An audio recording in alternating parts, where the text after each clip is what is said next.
Hi guys, welcome back, and hello if you are new to my final video of 2022.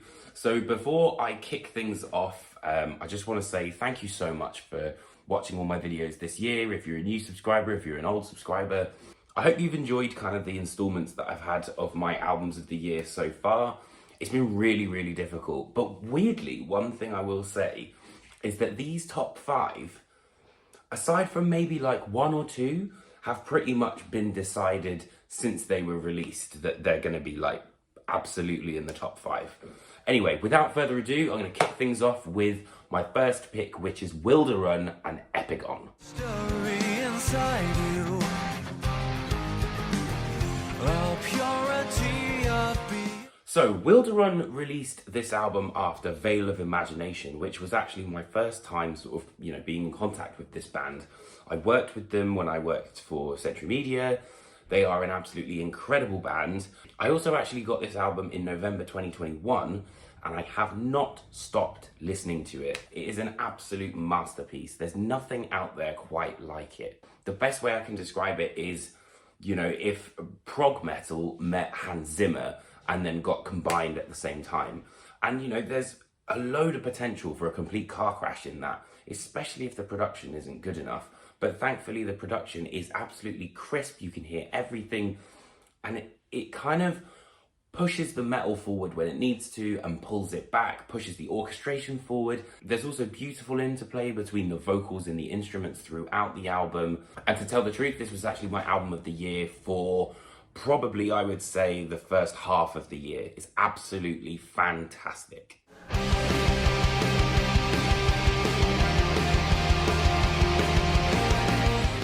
This is a record which I think sees the band going from strength to strength. It's definitely the band's strongest album to date. Everything is tightened up here. I think everything in this record is hugely interesting and, has its place. I will also say that around the time that Trevor passed, I was listening to this album a lot. It's kind of been a bit of a crutch for me. So I think there's definitely a sense of favoritism in that respect. It's a weird kind of combination of this euphoric high, but also an inherent sadness at the same time, which I think really kind of worked in the kind of headspace that I was in and all that sort of stuff. But honestly, it's just been an album that I just have gone back to again and again and again and again and again.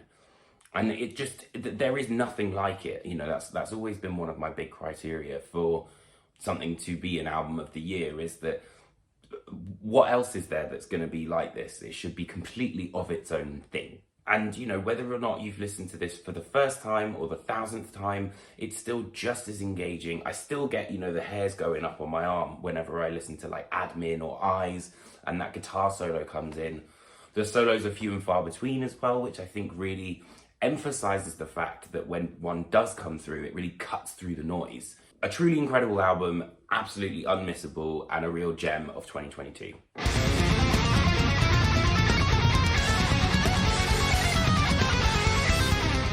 Next up we have Revocation and Never Heaven. So this, for me, I think is the most complete Revocation album to date.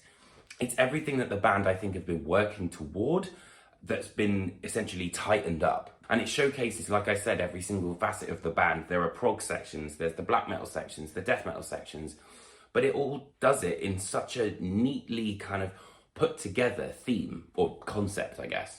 It's well thought out, and I like the fact that it's looking at different ideas of what, kind of hell could represent, not necessarily just the classic version. There's like Dante's Inferno, the hell, that we're kind of experiencing on Earth, the fact that, there's so much discourse at the moment that people aren't really sort of like listening to each other and all that sort of stuff. I mean, you can find out more about that on the interview I did with Dave. But also, it's Dave's first time out producing a record, and it sounds absolutely brilliant. Like, I think the pandemic really did kind of, help in that respect to deliver this album as like such a complete piece.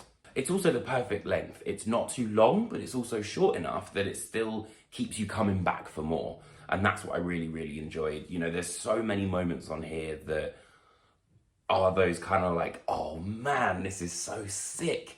Especially when guitar playing is concerned. I think some of the guitar playing on here is absolutely incredible, and that's, you know, saying something, because I think Dave Davidson is one of the best guitar players out there. It's also, I think, the most complete death metal iteration of the band. You know, everything about it is death. You know, it's set in hell. The cover is painted by Paolo Girardi, which is like this Hieronymus Bosch kind of maelstrom of battle and all this sort of stuff. It's orange, you know, like the songs are really sort of like violent and aggressive. It's just everything that you could want from a death metal record, and I think is probably the best death metal record of 2022.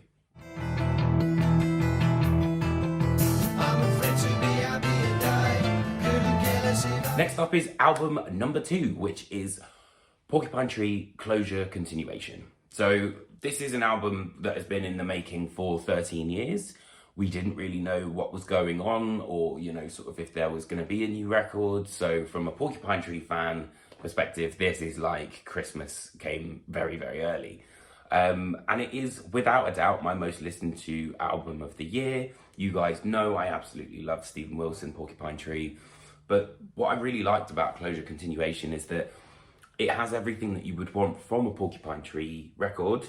But it's also kind of pushing things out there a little bit more. For example, Walk the Plank doesn't have actually any guitars in it. It's all electronic, which I thought was really interesting. And I think you could really see the symbiosis of everything that Steven has done, Gavin Harrison's done, Richard Barbieri, you know, like, and they're bringing sort of new ideas, but still retaining that Porcupine Tree formula. The production, of course, is second to none. And when I listened to it in the Atmos, that was just absolutely amazing. Like one of the best experiences. And I think really made me appreciate the album even more for the sort of like subtle nuances that are throughout. I'm also just really happy to have the band back. You know, like I got to see them in Download, I think it was 2010. It was, I think, Dillinger, Mars Volta and Porcupine Tree. And never saw them again after that, obviously, because they, you know, broke up, went on hiatus. And yeah, I got to see them at Wembley Arena and, you know, hear these songs played live as well. They just sounded absolutely massive. So here it is, my album of the year. But before I sort of unveil it, I always want to say that for me, an album of the year has to be something different, something that really I've not really heard anyone else doing, at least for this year. And I think this is a band that consistently push the boundaries of, you know, like whatever they kind of perceive as music. And that band is Imperial Triumphant with Spirit of Ecstasy.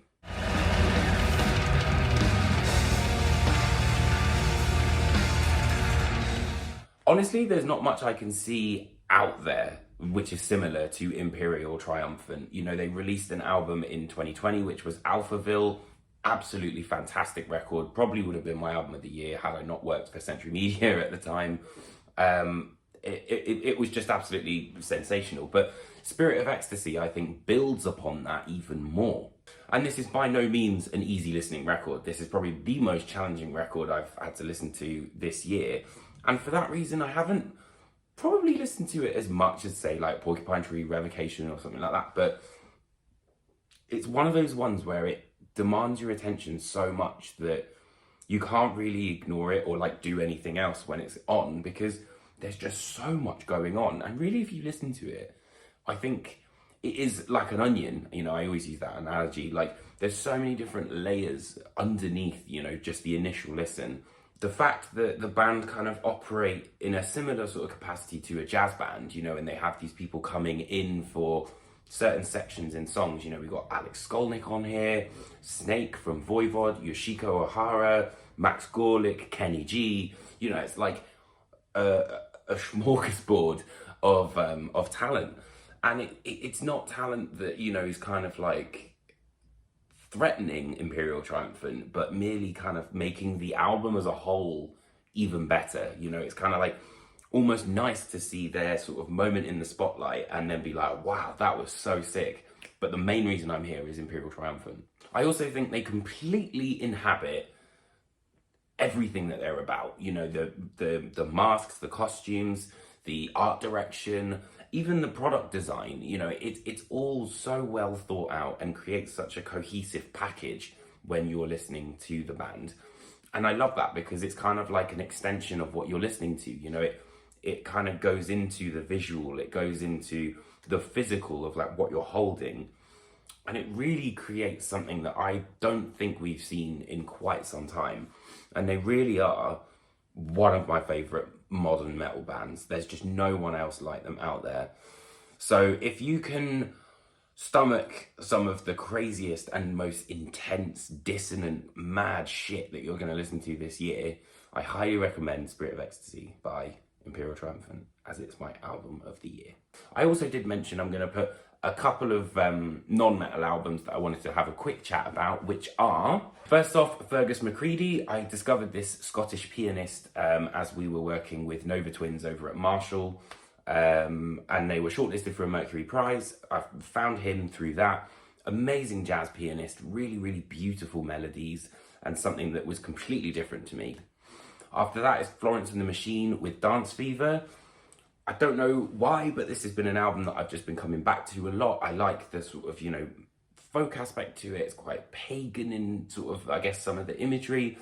And Florence Welch's voice is just absolutely beautiful. After that, we've got Arctic Monkeys with The Car, which is basically a Bond album, but seen through the eyes of an indie band. I just think it's really great.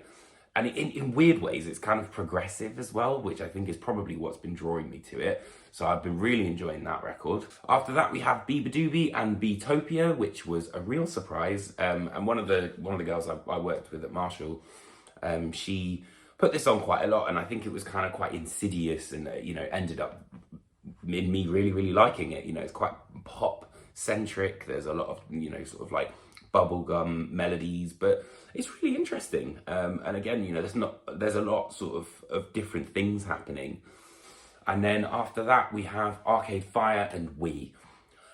I really love this album. This was the first album I listened to after I heard the news about Trevor, and it's been an album that I've gone back to again and again and again this year. Really, really fantastic work. And also, I really think it's a great concept. It reminded me of Her soundtrack that they put together, which was also another, something that I put on when I'm feeling sort of quite contemplative. And yeah, just one of those really, really fantastic albums. But my favourite non-metal album of the year is the Mars Volta self-titled album. Brilliant album, very different to the kind of normal Mars Volta we would have expected. Not as kind of like ostentatious and mad. It's more minimalistic, almost moves into pop in some places, but it's been an album that I've played a hell of a lot. So I just wanted to say thank you all. This is my last video of 2022, and it has been a hell of a year. I will be seeing you guys in January, and I'm going to be kicking things off with an interview with Donald Tardy that I did literally last night. Really, really cool. Dying of Everything is absolutely killer album. And we're also going to have an interview with Ahab as well for their new album, The Coral Tombs. Two very, very strong releases to kickstart the year. But yeah, as ever, let me know what you think of the video. Let me know your albums of the year. Thank you so much for subscribing, liking, anything, interacting with any of my content. And finally, I just want to wish you guys a Merry Christmas and a very Happy New Year. And I will see you guys in 2023. Take care, my friends.